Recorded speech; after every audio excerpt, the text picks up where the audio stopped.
નમસ્કાર, આપ જોઈ રહ્યા છો સીએનસીસી ગુજરાત. હવેથી ઇન્સ્ટાગ્રામ પણ વિવાદ અને ઝઘડાનું કારણ બનવા લાગ્યું છે. વડોદરામાં એક ઇન્સ્ટાગ્રામ ઝઘડાનું કારણ બને એ તો વ્યાજબી નથી. હા, વડોદરાના એક મોબાઈલ એસેસરીઝની દુકાનદાર લાઈવ થાય છે. વિડીયો જય શ્રી રામથી શરૂ કરે છે, જેથી લાગણી દુભાય છે અને બે ટોળા વચ્ચે મારામારીની ઘટના સર્જાય છે. મામલો શું હતો તે વિડીયોમાં જોઈએ.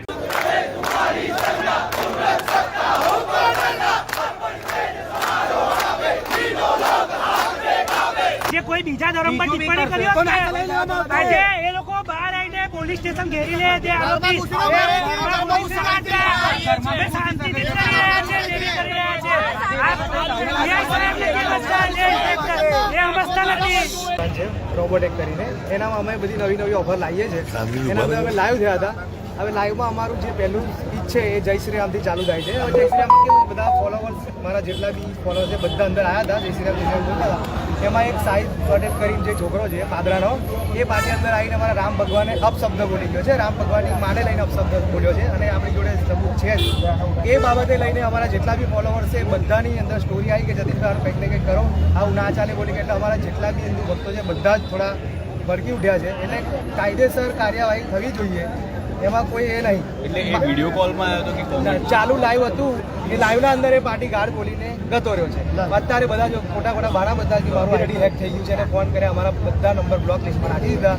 એને બીજા નંબર પરથી ફોન કર્યો તો બી બ્લેક લિસ્ટમાં નાખી દીધા. અને અત્યારે છેલ્લે એવું બાનું બતાવ્યું કે આઈડી અમારું હેક થઈ ગયું છે.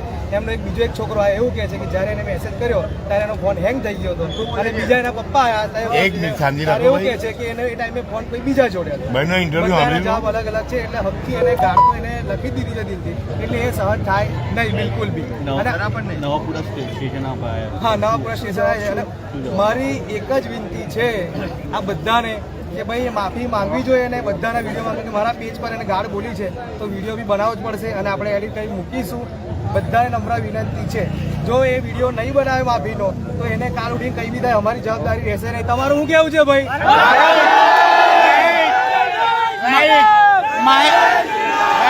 માહિતી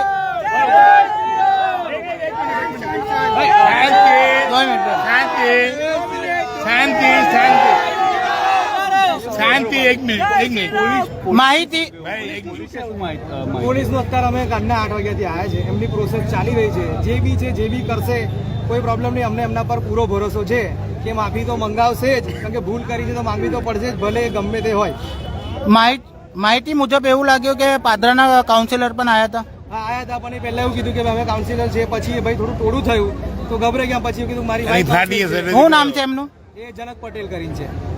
સ્ટેટમેન્ટ લીધું છે પોલીસે? હા, વિડીયો છે, વિડીયો ઉતારેલા છે. અમે બધા દુકાનના અંદર 4-5 ફોનમાં વિડીયો ઉતારેલા છે. હા, એ અમે આપેલું છે બધું અંદર, ફોટા બોટા જે બી છે, ગાળ બોલ્યા છે, બધું જ પ્રૂફ છે. એને આઈડી બી ચેન્જ કર્યું, અનફોલો બી મારી દીધું, બધું જ કરેલું છે. ફોલોવર્સ છે એને ડિલીટ બી મારી દીધા, બધું છે. નામ બી ચેન્જ કરી નાખ્યું, બધું છે. છેલ્લા ભાઈ એવું કહે છે કે ભાઈ મારું આઈડી હેક થઈ ગયેલું. અને એક જણ બીજો આવીને એનો ભાઈ બધું એવું કહે છે કે એનો ફોન એ ટાઈમે બીજા જોડે હતો, એના પપ્પા એને એવું કહે છે કે મારા છોકરાનો ફોન હેંગ મારી ગયો. તો મારું કહેવું બધાને એટલી જ વિનંતી છે ભાઈ કે ફોન હેંગ મારે તો ખાલી રામ ભગવાન માટે જ ગાંડ નીકળે, અલ્લાહ માટે બી નીકળે, કોના માટે નીકળે? અલ્લાહ માટે બી નીકળે. આપનું નામ જતીન પટેલ. કેટલા નીકળી ગયા તો પછી આ નથી થવાનું. બગાડવામાં તમે ટાઈમ બગાડશો તમારા સ્ટાફને. કોને તમે અંદર બેસીને ડિસિઝન લો.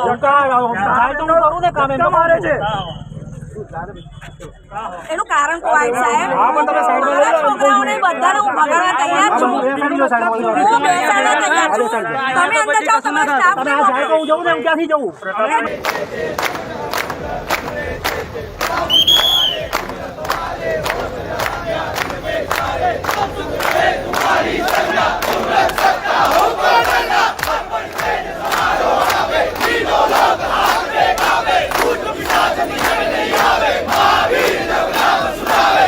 ચલો 4 જણા આવી જાઓ, પછી આપણે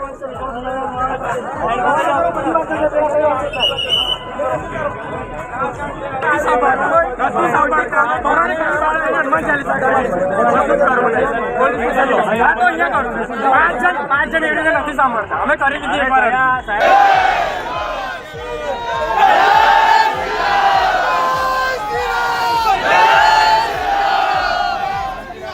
જય